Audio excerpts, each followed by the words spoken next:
வணக்கம். இன்றைய பகுதியில் நம்ம சட்டுன்னு செய்கிற மாதிரி ஒரு ஸ்வீட் ரெசிபி எப்படி செய்கிறதுன்னு சொல்லிட்டு பார்க்கலாம். வீட்டில் வந்து ஸ்வீட் கேட்டாங்கன்னா டக்குன்னு இது மாதிரி உடனே செஞ்சு கொடுக்குற மாதிரி ஒரு 3 பொருள் தான். அதை எப்படி செய்யுதுன்னு சொல்லிட்டு பார்க்கலாம் வாங்க. பெட்டிக்கடை பால்கோவான்னு சொல்லுவோம். 90s கிட்ஸ்லாம் அப்போ நம்ம சாப்பிட்ருப்போம். அதே தான் இப்போ செய்ய போகிறேன். பாருங்கள், சூப்பராக வந்திருக்கு. எனக்கு பிகினர்ஸ் கூட ரொம்ப ஈஸியாக செய்யலாம். இப்போ இது எப்படி செய்யலாம்னு சொல்லிட்டு பார்க்கலாம்.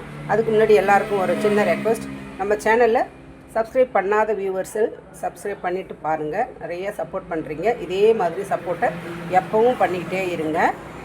வாங்க வீடியோக்குள்ளே போகலாம். வணக்கம். இன்றைக்கி வந்து நம்ம சிம்பிளாக பொட்டுக்கடலை கேக்கு, அதாவது பெட்டிக்கடையில் செய்வோம். அப்போ 90s கிட்ஸ்லாம் சாப்பிட்ற ₹1 பெட்டிக்கடை பால்கோவான்னு சொல்லுவாங்க. அது வந்து செய்ய போகிறேன். அதுக்கு இந்த கப்பால் நான் 2 கப்பு பொட்டுக்கடலை எடுத்துருக்கேன். அதே கப்பால் 2 கப் அளவு சர்க்கரை சேர்த்துக்கலாம். அதில் 2 ஏலக்காய் சேர்த்து நைஸாக அரைச்சிக்கலாம். பாருங்கள், இந்த அளவு ஃபைன் பேஸ்ட்டாக பவுடராக நல்லா நைஸாக அரைச்சிக்கணும். இப்போ இதை ஒரு பவுலுக்கு நான் மாற்றிக்கிறேன். அதே எந்த கிண்ணம் எடுத்தோமோ பொட்டுக்கடலை அதே கப்பில் 2 கப் அளவுக்கு நெய்யும் கொஞ்சம் ஆயிலும் கலந்து எடுத்துக்கிட்டேன். இதை வந்து கொஞ்சம் ஹீட்டு பண்ணி கொஞ்சம் உருக்கி எடுத்துக்கலாம். நம்ம ஊற்றின நெய் நல்லா உருகி வந்துருச்சு. இப்போ நம்ம ஸ்டவ்வை ஆஃப் பண்ணிவிட்டு நம்ம அரைச்சி வச்சுருக்க இந்த பொட்டுக்கடலை பேக்கை இதில் கலந்து விட்டுக்கலாம். ஸ்டவ்வை கண்டிப்பாக ஆஃப் பண்ணிவிடுங்க. ரொம்ப ஈஸி, ரொம்ப சிம்பிள் தான். இப்போ இதிலே நல்லா கலந்து கொடுத்துக்கலாம். உங்களுக்கு கொஞ்சம் நெய் அதிகமாக இருக்கிற மாதிரி இருந்ததுன்னா மறுபடியும் கொஞ்சம் பொட்டுக்கடலையை பொடி பண்ணி நைஸாக போட்டுக்கோங்க. இப்போ எல்லா மாவும் கலர்ற மாதிரி நல்லா கலந்து கொடுத்துக்கலாம். இப்போ பாருங்கள், எல்லாம் நான் நல்லா கலந்து கொடுத்துட்டேன். இப்போ இதை ஒரு பிளேட்டில் மாற்றிக்கலாம்.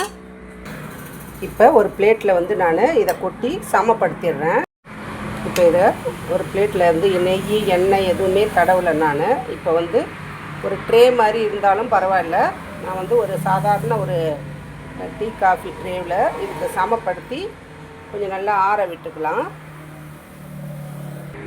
இப்போ இந்த மாதிரி பிளேட்டில் கொட்டி சமப்படுத்தி அழுத்தி வச்சுருக்கேன். இது நல்லா கொஞ்சம் ஆறி வரட்டும். இங்கே பாருங்கள், இப்போ நான் இந்த மாதிரி நல்லா சமமாக நெய் தடவிட்டு ஸ்பூனால் போட்டு வச்சுருக்கேன். இது நல்லா கொஞ்சம் நேரம் கழித்து நம்ம கேக் வேண்டிய சைஸுக்கு கட் பண்ணிக்கலாம். இப்போது இதை நமக்கு எந்த ஷேப்பில் வேணுமோ அந்த ஷேப்பில் கட் பண்ணி எடுத்துக்கலாம். பெட்டிக்கடை பால்கோவா ஷேப்பு ஸ்கொயராகவோ இல்லை செவ்வகம் ஷேப்லேயோ கட் பண்ணிக்கலாம். இப்போ பாருங்கள், இப்போ நான் பெட்டிக்கடை பால்கோவா ₹1 கேக்கு. இப்போ இந்த பொட்டுக்கடலை வச்சு ஸ்வீட் வேணும் பசங்க கேட்டாங்கன்னா வீட்டில் இருக்கிற பொருளை வச்சு சீக்கிரமாக ஸ்வீட் செஞ்சு கொடுத்துடலாம். கண்டிப்பாக இந்த பதிவு உங்களுக்கு பிடிச்சிருக்குன்னு நினைக்கிறேன். பிடிச்சிருந்துச்சுன்னா லைக் பண்ணுங்கள், ஷேர் பண்ணுங்கள். கதம்பம் 2.0 சப்ஸ்கிரைப் பண்ணுங்கள். பக்கத்தில் இருக்க பெல் ஐகான் அழுத்துங்க. வாழ்க வளமுடன், நாளும் நலமுடன்.